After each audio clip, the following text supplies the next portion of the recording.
Hi, welcome to Clarinet HQ. So this is part 3 of how to improvise. This is, for people who feel very comfortable with improvisation or like they can't improvise. That's wrong. Everyone can improvise. So if this is the first video you're watching, I suggest going back to part 1. If you can do part 1 and part 2, you're in the right place. So we last left off playing scales, one note after the other, but with different rhythms and sort of moving up and down at different times. Mm-hmm. So the next step is to do that same thing, pick a scale, but now jump around. So the notes can be right next to each other, but they don't have to. You can jump around in certain places. Okay. So why don't you pick a key? I'll do G major. G major. Okay. So like now. Like Yeah, go ahead. Go for it. Am I still going up and down the scale, right? Yeah, Okay. well, sure. Like last time? Yeah, go up the scale, go down the scale, but jump around. you can jump like that's around, like the jump. yeah. Okay.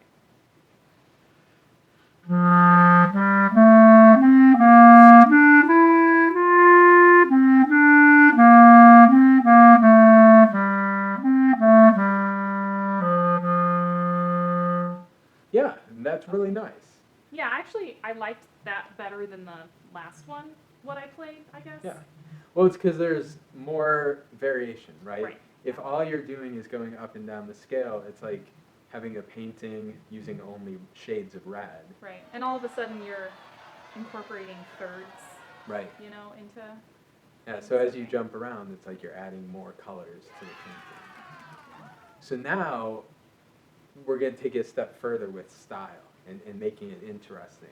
So can you do that same thing, but use only like a staccato articulation? Yes. I will, because I'm being recorded. Right? So. You can't say no. There's a camera. You cannot say no on camera. Okay, fine.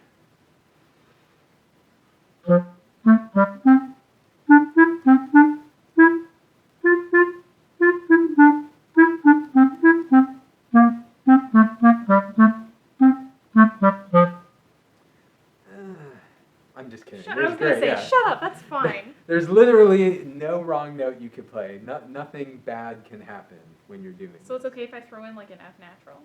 If you're playing in G major, no F naturals. But, Okay. that's why you got to practice your scales and be comfortable with these different keys. Right.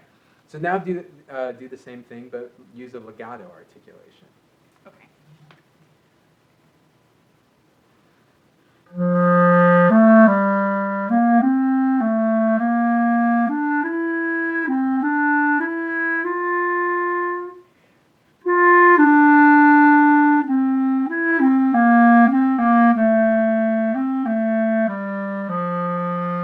I didn't use the legato. I just didn't even tongue. I'm sorry. Yeah, it was. That's okay. I didn't even think about I it. said in the last video that this is a process. We're doing these videos in 3-5 minutes. This is a process that in real life could take hours, days, weeks, months.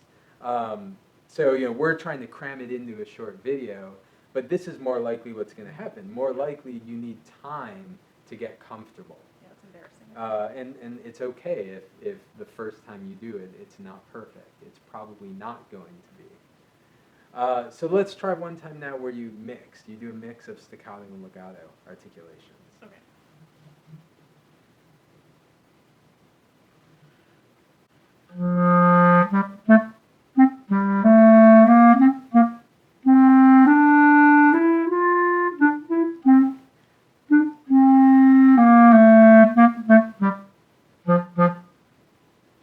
Yeah, really nice. Okay. I didn't really Yeah. like that, but That's okay. okay.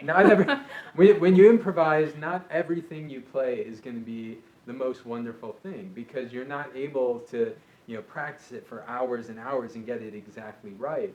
And so you have to have the mindset that whatever happens, happens, and you're just looking forward. And Okay. for that, I think it's really good, especially for us classical musicians who aren't used to it. And we can't get hung up on mistakes. You just Yeah. have to plow forward. I was in jazz band in high school and I avoided improvising like the plague. And now it's coming back to bite I you. know.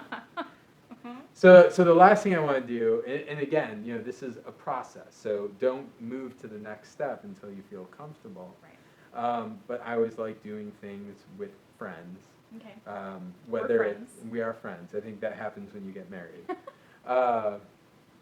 So we're going to improvise at the same time in G major. Okay. You'll play the lower octave, I'll play the next octave up. And you have to listen to me.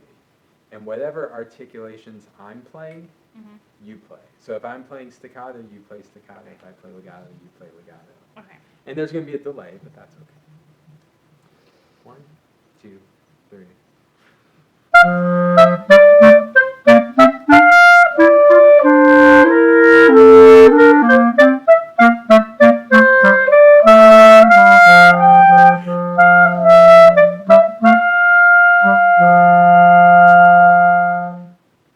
Yeah, really nice. And so that also helps you listen. Yeah, it does. Yeah. Because that's not just important when you're improvising with people, but anytime you're playing with other people, you have to listen to what's going on. And so, you know, you can trade off who leads, who follows, and that's just a nice way to get comfortable using these different things we've been working on. So that's part 3.